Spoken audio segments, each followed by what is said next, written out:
மக்களே 5000 ரூபாய் வச்சு ட்ரேடிங் ஆரம்பிச்சேன்னா இன்னைக்கு 7 லட்ச ரூபாய் லாஸ் பண்ணிருக்கேன். ஓகேவா? ட்ரேடிங்கை நான் குட் பண்ண போறேன். அதை பத்தி டீட்டெயிலா பார்க்கலாம். என்னோட 4 வருஷம் வாழ்க்கையே போச்சுன்னு கிட்டத்தட்ட சொல்லலாம். சரி, ஓகே, டைரக்டா நம்ம வீடியோக்குள்ள போயிடலாம். 2024 தான் அந்த ட்ரேடிங்குள்ள வரேன். அதுக்கு முன்னாடி ஒரு பிடிக்காத ஒரு ஜாப் செஞ்சுட்டு இருந்தேன். என்ன ஜாப் ப்ரோ அப்படின்னு கேட்டா, பிடிக்காத ஜாப். கிட்டத்தட்ட நான் டைமிங் சொல்றேன், அதுலயே உங்களுக்கு புரிஞ்சிடும். காலையில 6 மணிக்கு வேலைக்கு போனேன் அப்படின்னா சாயந்தரம் இல்ல நைட்டு 9 மணி வரைக்கும் வேலை செய்வேன். கிட்டத்தட்ட 5 மணி நேரம் வேலை செய்வேன். சேலரி எவ்வளவு ப்ரோ அப்படின்னு கேட்டா வெறும் 11,500 ரூபாய். ஓகேங்களா? ஆனா 10,000 தான் கைக்கே வரும். சரி, ஓகே, அதெல்லாம் விட்டுருவோம். ஆனா ஒரு ஃபோன் கால், ஓகேவா, என்ன ட்ரேடிங்க்கு புஷ் பண்ணது ஒரு ஃபோன் கால். என் ஃப்ரெண்டு ஒருத்தர் கூட நான் ஃபோன் பேசிட்டு இருந்தேன். அதாவது ஃப்ரெண்டு ஒருத்தர் கூடனா குரூப்ல, ஓகேவா, காலேஜ் ஃப்ரெண்ட்ஸ் குரூப்ல நாங்கள் ஃபோன் பேசிட்டு இருக்கப்ப அவன் என்கிட்ட சொல்றான், மச்சி நான் புதுசா கார் வாங்கிட்டேன்டா அப்படின்னு சொல்றான். அதாவது அந்த குரூப்ல வந்து அவன் சொல்றான். ஓகேவா? நான் இருந்துட்டு நார்மலா சொல்ற மாதிரியே சொல்றேன். என்ன ப்ரோ சொன்னீங்க அப்படின்னு கேட்டா, உனக்கு என்னப்பா, உங்க அப்பா பணக்காரன், இஷ்டம் போல வாங்கி தருவான், என்ன வேணா வாங்கி தருவான்னு. ஆனா அவனுக்கு நல்லாவே தெரியும் எனக்கு அப்பா இல்லை அப்படிங்கிறதும். அவன் ஒரே வார்த்தையை ஒன்று சொன்னான். என்ன ப்ரோ சொன்னான் அப்படின்னு கேட்டா, நீங்க வந்து புதுசா காரோ போனோ ஃப்ரெண்டு வாங்கினா உனக்கு என்னப்பா, உங்க அப்பா பணக்காரன், நடத்து கலக்குப்பா கலப்புக்கு, அந்த மாதிரி சொல்லுவோம்ல. இவனும் அதே மாதிரிதான் ஒன்று சொன்னான். என்ன ப்ரோ அப்படின்னா, ஆனா என் மனசு அது ரொம்பவும் கஷ்டப்படுத்திடுச்சு. சரி சொல்றேன், உங்க அப்பா பிச்சைக்காரனா பிறந்ததுக்கு நான் ஒன்றும் பண்ண முடியாதுல்ல மச்சான் அப்படின்ட்டான். எனக்கு சுருக்குன்னு பட்டுருச்சு அந்த வார்த்தை. சரி, ஓகே, நம்ம படிச்சிருக்கோம். நான் பிகாம் படிச்சிருக்கேங்க. ஓகேவா? கிட்டத்தட்ட ஃபர்ஸ்ட் கிளாஸ்லேயே படிச்சு முடிச்சிருக்கேன்னு சொல்லலாம். வீட்டில் கொஞ்சம் இஷ்யூவால லோக்கல்லே வேலை செஞ்சுட்டு இருக்கேன். ஓகே, அந்த விஷயம் 2024 நடந்துட்டு இருக்கு. நான் அப்பதான் இருந்துட்டு, ஓகே, இவன் அந்த வார்த்தையை சொல்லிட்டான், அது என் மனசுல ஓடிட்டே இருக்கு. அடுத்த நாளே நான் வேற வழியில எப்படிலாம் சம்பாதிக்கலாம்னு யோசிக்கிறேன். அப்பதான் வந்துட்டு நிறைய வருது, நிறைய படிக்கிற மாதிரி வருது, கோடிங் அது இது நிறைய வருது. அப்பதான் ட்ரேடிங் ஒன்றும் வருது. ஓகேவா? ஓகே, நம்ம ட்ரை பண்ணுவோம் அப்படின்னு சொல்லி தான் நான் ட்ரேடிங்குள்ள ட்ரை பண்ண ஆரம்பிக்கிறேன். எவ்வளோ ப்ரோ கேபிட்டல் ட்ரை பண்ணீங்க அப்படின்னு கேட்டா 5000 கேபிட்டல் ட்ரை பண்ணேன். ஆனால் இப்போ பண்ண ஒரே நல்ல விஷயம் என்ன ப்ரோ அப்படின்னா, என்னோட ப்ராக்ரஸை இன்ஸ்டாகிராமில் எடுத்து நான் போஸ்ட் பண்ண ஆரம்பித்தேன். ஓகேவா? இன்ஸ்டாகிராமில் எடுத்து போஸ்ட் பண்ண ஆரம்பித்தேன். 5000 வச்சு ட்ரேடிங் ஆரம்பிக்க போகிறேன். ஸ்டாக் மார்க்கெட் பற்றி ஒரு ஐடியாவும் கிடையாதுன்னு சொல்லி தான் நான் வீடியோவே போட ஆரம்பித்தேன். ஓகேவா? நல்லாவே போச்சு. மொதல் 2 மாதம் சூப்பரான ப்ராஃபிட் பண்ணேன். மற்றவங்களும் முதல் வாரத்திலே லாஸ் பண்ணிட்டு போயிடுவாங்க. ஆனால் நான் கொஞ்சம் ரிஸ்க் மேனேஜ்மெண்ட்ல கரெக்டாக சைக்காலஜிலாம் ஃபாலோ பண்ணி 2 மாதம் கரெக்டாக தான் போச்சு. அதுக்கப்புறம் கொஞ்சம் கொஞ்சமாக லாஸ் வர ஆரம்பிச்சிச்சு. ஓகேங்களா? அப்பயுமே நான் விடாமல் என்னோட இன்ஸ்டாகிராம் பேஜில் நான் போஸ்ட் பண்ணிகிட்டே இருக்கேன்.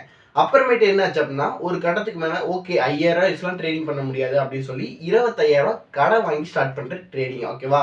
ஸ்டார்ட் பண்ணி கொஞ்ச நாள் நல்லாவே போச்சு. நல்லாவே ப்ராஃபிட் பண்ண ஆரம்பித்தேன். ஓகேவா? அப்போதான் இருந்துட்டு 2024 முடிஞ்சு 2025 முடிக்குது. பட்டாசான டைம்னு சொல்லலாம். 2025 பீரியட். ஏன் ப்ரோ அப்படின்னு கேட்டால், இன்வெஸ்டர் வர ஆரம்பிச்சாங்க. ஏன் மேலே இன்வெஸ்ட் பண்ண ஆரம்பிச்சாங்க. ஓகேவா? என்ன ப்ரோ சொல்றீங்க அப்படின்னா, ஆமாம், லைஃப்ல எங்க வீட்டில் தண்ணி மொண்டு குடிக்கணும்னா கூட நான் போய் தான் மொண்டு குடிக்கிறோம். அந்த 2025 அந்த ஜனவரி பிப்ரவரி மந்த்லாம் நான் சொல்ற வேலை நடக்கும். ஏன் ப்ரோ அப்படின்னா, இந்த எனக்கு வந்த இன்வெஸ்ட்மெண்ட் கிட்டத்தட்ட 5 லட்சம். மாசம் கிட்டத்தட்ட நான் அதிகமாலாம் புஷ் பண்ண மாட்டேன். அதிகபட்சம் 12% 13%. சராசரியா 60,000 70,000 வரைக்கும் எனக்கு ட்ரேடிங்லேயே வந்துட்டு இருந்துச்சு. என்ன ப்ரோ சொல்றீங்க? சீரியஸானா சத்தியமா சொல்றேன். 5 லட்ச ரூபாய் வச்சு பெருசாலாம் பண்ண முடியல. பட் கன்சிடண்டா அந்த 40,000 ரூபாய்க்கு மேலங்கிற ப்ராஃபிட்டை நான் எடுத்துக்கிட்டே இருந்தேன் அடுத்த 3 மாசத்துக்கு.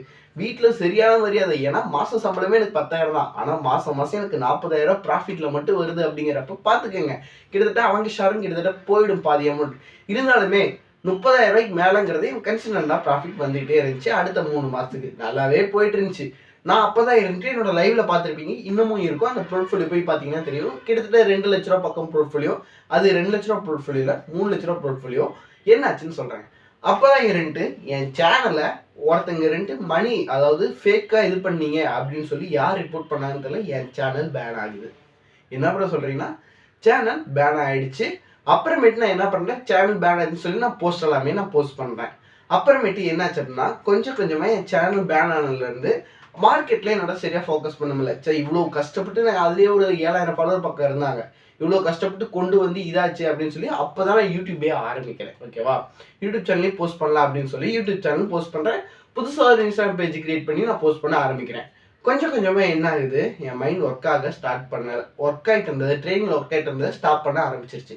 நான் இருந்துட்டு ரொம்பவும் ஸ்ட்ரகிள் பண்ணிக்கிட்டே இருக்கேன். கிட்டத்தட்ட 5 லட்ச ரூபா போர்ட்ஃபோலியோ இருந்துச்சுல, போர்ட்ஃபோலியோவில் அவங்க இன்வெஸ்ட் பண்ணியிருந்தாங்களே, அவங்களுக்கு ஏதோ இஷ்யூன்னு சொல்லி 3 லட்ச ரூபா வரைக்கும், 3 லட்சம் மட்டும் உங்கள்கிட்ட இருக்கட்டும், 2 லட்ச ரூபா எனக்கு கொடுங்கன்னு சொல்லி 2 லட்ச ரூபாய் வாங்கிட்டாங்க. 3 லட்ச ரூபாய் வச்சு ட்ரேடிங் பண்ணுறேன்.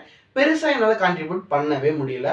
மினிமம் மாதம் திரும்பவும் அதே பழைய குருடி கதவை திருடிங்கிற கதையாக 10,000 5,000ங்கிறது அந்த 3 லட்ச ரூபா வச்சு நான் பண்ணிட்டு இருக்கேன். ஓகேவா? நீட்டாக தான் போயிட்டு இருக்கு. அவங்களோட ஷேர் 65%, என்னோட ஷேர் வெறும் 35% தான். ஓகேவா? அப்புறமேட்டு என்ன பண்ணிட்டாங்க, அவங்கள்ட்ட இருந்த காசெல்லாம் வாங்கிட்டாங்க. நான் அந்த டைம்ல தான் என்ன பண்ணேன், கிரிப்டோக்குள்ள உள்ள போனேன். ஓகேவா? நல்லாவே சம்பாரிச்சேன்னு சொல்லலாம். வடக்கன்ட்டு கால் வாங்கி எனக்கு கிரிப்டோல பெருசா ஆர்வமும் இல்லை, அதை நான் கற்றுக்கவும் இல்லை, அதை பற்றி எனக்கு ஐடியாவுமே கிடையாது. இந்தியன் மார்க்கெட்னா எனக்கு ஃபுல் ஐடியா இருக்கு. ஆனால் வந்து கிரிப்டோ எல்லாம் ஐடியா கிடையாது. ஒருத்தருக்கு கால் வாங்குவேன், அதை வாங்குவேன், விற்பேன், அப்படியே போயிட்டு இருந்துச்சு. அதில் என்ன ஆச்சு அப்படின்னா, கொஞ்சம் கொஞ்சமாக எனக்கே தெரியாமல் நான் லாஸ் பண்ண ஸ்டார்ட் பண்ணேன். அதுதான் இதே. அவன் கால்ஸ் கொடுத்தானோ, எதுக்கு இந்த கால்ஸ், நம்ம புதுசாக ட்ரேட் எடுப்போம்னு சொல்லி புதுசாக ட்ரேட் எடுத்து லாஸ் எக்கச்சக்கமாக போயிட்டே இருக்கு. ஓகேவா? கிட்டத்தட்ட அந்த கிரிப்டோவில் மட்டும் கிட்டத்தட்ட 3,60,000 பக்கம் லாஸ் மட்டுமே பண்ணேன் 2025 வருஷத்தில். ப்ரோ என்ன ப்ரோ சொல்கிற அப்படின்னா, அதான் நீ எனக்கு வந்திருந்தாங்களே இன்வெஸ்டர், அவங்களோட காசுமே நான் லாஸ் பண்ண ஸ்டார்ட் பண்ணுறேன். என்ன ப்ரோ சொல்கிற அப்படின்னு கேட்டால், முடிஞ்சு கிட்டத்தட்ட 3,00,000 ரூபா அவுட்டு. ஓகேவா? அப்புறம் என்ன பண்ணேன், என் போர்ட்ஃபோலியோ 2 லட்ச ரூபா போர்ட்ஃபோலியோ வச்சிருந்தேன்னு சொன்னேன் இல்லையா, அந்த போர்ட்ஃபோலியோவை கொஞ்சம் கொஞ்சமாக விற்க ஆரம்பிக்கிறேன். விற்று அந்த கடனெல்லாம் நான் செட்டில் பண்ணுறேன்.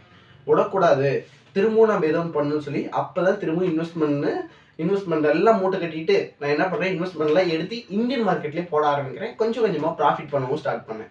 ப்ராஃபிட் பண்ண ஸ்டார்ட் பண்ணனா அப்புறம் இந்தியன் மார்க்கெட்டுமே எனக்கு சரியாக மைண்ட் ஃபக் ஆகி ஒர்க்கே ஆகலை. நல்லா செம லாஸ் பண்ணேன். மொத்தமாக முடிஞ்சு எங்கிட்ட இருந்த எல்லா காசுமே காலி. ஓகேவா? நான் போட்டிருந்த ஒரு செயின் கொண்டு அடமானம் வச்சு, ஓகேவா, அடமானம் வச்சு அந்த செயின் என்னால் முக்கிய முடியல, அதுவும் போயிடுச்சு. கிட்டத்தட்ட கூட்டி கழிச்சு பார்க்குறீங்க அப்படின்னா 7 லட்ச ரூபா வரைக்குமே நான் லாஸ் பண்ணேன். ஆனால் இங்கே என்ன தெரியுமா பிரச்சனை, வெறும் 5,000 ரூபாயும் இல்லை, வெறும் 5,000 ரூபாய் ட்ரேடிங் ஆரம்பிச்சேன்னா 7 லட்ச ரூபாய் லாஸ் பண்ணேன். என்ன ப்ரோ சொல்கிறேன் அப்படின்னா, லாஸ் பண்ணிட்டேன். அது வேணால் ஸ்க்ரீன்ஷாட் போட முடிஞ்சா போடுறேன். ஓகேவா? இப்போ என்ன தோணுது அப்படின்னா, நான் ஒரு கம்பெனியில் ஜாப்ல ஜாயின் பண்ணியிருக்கேன். ஓகேவா? போன வருஷம் டிசம்பர்லேயே அந்த கம்பெனியில் ஜாப்ல ஜாயின் பண்ணேன். ஏன்னா எனக்கு ட்ரேடிங் சரியாக வரல. ஓகேவா? அதனால் அந்த கம்பெனியில் வேலைக்கு ஜாயின் பண்ணேன். என்னாச்சு அப்படின்னா, பிப்ரவரியிலேருந்து அந்த கம்பெனியை ஸ்டாப் பண்ணிட்டான். பிப்ரவரியா மார்ச், ஓகேவா, மார்ச் 1ஆம் தேதியோ 3ஆம் தேதியோ கம்பெனி க்ளோஸ் பண்ணிட்டாங்க. போதுமான ரெவன்யூ ஜென்ரேட் பண்ண முடியல அப்படின்னு சொல்லி. வேலை இல்லை, நான் கிட்டத்தட்ட 1 மாசமா வேலை இல்லாமல் தான் இருக்கேன். அப்பப்போ ஏதாவது ட்ரீட் கிடைச்சா பண்ணுறேன். பெருசாக கேபிட்டல் என்கிட்ட ஒன்றும் இல்லை. ஓகேவா? ஒரு 40,000 சம்திங் தான் இருக்குது. அதை வச்சு தான் ட்ரீட் பண்ணிட்டு இருக்கேன். ஓகேவா? அதுவுமே எனக்கு பெருசாக கை கொடுக்குற மாதிரி தெரியல. ஏன்னா மைண்ட் ட்ரேடிங்கில் உட்கார மாட்டேங்குது. ஸோ நான் ட்ரேடிங்கை குவிட் பண்ணலாமா, இல்லை திரும்பவும் ரீஸ்டார்ட் பண்ணி ட்ரேடிங் லைஃப்பை பில்ட் பண்ணி போகலாமா அப்படிங்கிறது ரொம்பவும் ஸ்ட்ரெக்காகி உக்காந்துருக்கேன். ஏன்னா 7 லட்ச ரூபா பக்கம் என்ன சொல்கிறதுனா, 2023 தான் காலேஜ் முடித்தேன். என் கூட கேம்பஸ் இன்டர்வியூவில் செலக்ட் ஆனே 7 லட்ச ரூபா இது வரைக்கும் சம்பாரிச்சிருப்பேனா அப்படிங்கிறது தெரியல. ஓகேவா? ஆனால் நான் லாஸ் மட்டுமே 7 லட்ச ரூபா பண்ணியிருக்கேன். Okay, trading is Crazy one. ஓகேவா? என்ன பண்ண போகிறேன்னு தெரியல.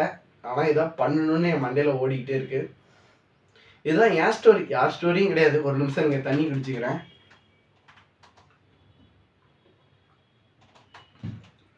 என்ன பண்ண போறேன்னு தெரியல, பார்ப்போம். இதான் பண்ற மாதிரி இருந்தால் அப்டேட் பண்ணுறேன். சேனலில் புதுசாக வீடியோ வரும். ஓகேவா? ரெகுலராக வீடியோ போடலான்னு முயற்சி பண்ணுறேன். புதுசாக நான் ஏன்னா ஜாபும் போய் தொலைவணும். என்ன ஜாப் தொலைவ போகிறேன், என்ன பண்ண போகிறேன் எதுவுமே தெரியல. அது பிளாங்காக இருக்குது. மைண்டும் சரி, லைஃபும் சரி. கொஞ்சம் பேக்கப் மட்டும் பணம் வச்சுருக்கேன். அதான் சொன்னால 40,000 வச்சு ட்ரீட் பண்ணிட்டு இருக்கேன்னு. அதை வச்சு நல்லா குறைஞ்சபட்சம் ஒரு 2 மாதம் சர்வே பண்ண முடியும். அதுக்குள்ளே ஏதோ ஒரு பெட்டரான ஜாப் தேடிக்கணும். இல்லை அப்படின்னா ட்ரேடிங்கே நான் உள்ளே வரணும். என்ன பண்ண போகிறேன்னு தெரியல. தொடர்ந்து இனிப்பில் காத்துருங்க. டாட்டா, வரேன். இதோட இந்த வீடியோ முடிச்சுக்கிறேன். தெரியாமல் ட்ரீட் பண்ணாதீங்க. எமோஷனலாக இருந்தால் ட்ரீட் பண்ணவே பண்ணாதீங்க. அது மட்டும் சொல்லிக்கிறேன். Tata, take care, bye bye.